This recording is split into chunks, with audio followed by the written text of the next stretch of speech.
सेबी ने crypto currency को लेकर के नरमी के संकेत दिए हैं। सेबी ने कहा है क्रिप्टो करेंसी के कारोबार की निगरानी कई रेगुलेटर को करनी चाहिए। सेबी के रुख के विपरीत रिजर्व बैंक ने एक अन्य दस्तावेज में निजी डिजिटल करेंसियों को जोखिम करार दिया था।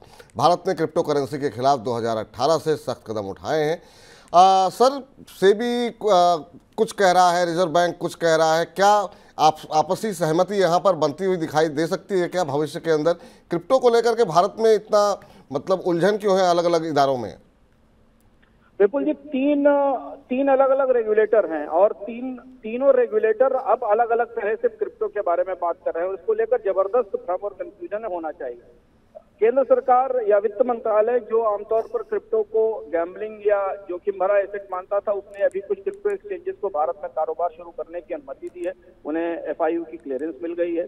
उसे देखते हुए सेबी ने अब उन एक्सचेंजेस पर रेगुलेशन का सवाल सामने उठा दिया है, क्योंकि जब एक्सचेंजेस भारत में आएंगे तो उनको रेगुलेट करने के लिए किसी की जरूरत होगी। इससे पहले तो जो चलते थे उनके ऊपर तो के कामकाज में पारदर्शिता के गहरे सवाल थे।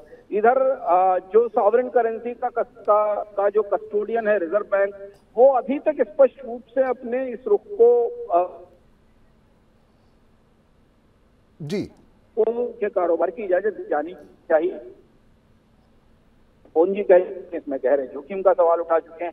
तो अब आप अगर क्रिप्टो को एक निवेशक के तौर पे देखें तो आपके लिए समझ मुश्किल हो जाएगा कि सरकार चाहती क्या है। सरकार के अलग अलग नियामक चाहते क्रिप्टो को लेकर क्या है। क्रिप्टो उचित है, जायज है, सही है, सुरक्षित है, या क्रिप्टो जोखिम भरा है, पूंजी है? और इसमें लगता है ये कंफ्यूजन फिर निवेशकों को कई तरह के भ्रम में डालेगा और उनका नुकसान कराएगा।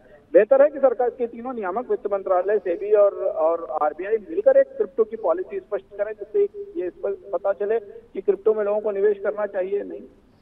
जी, लेकिन सर, जितना सख्त स्टैंड गवर्नमेंट ने लिया, क्या आपको लगता है एक राय बन पाएगी इस पूरे मसले को लेकर के?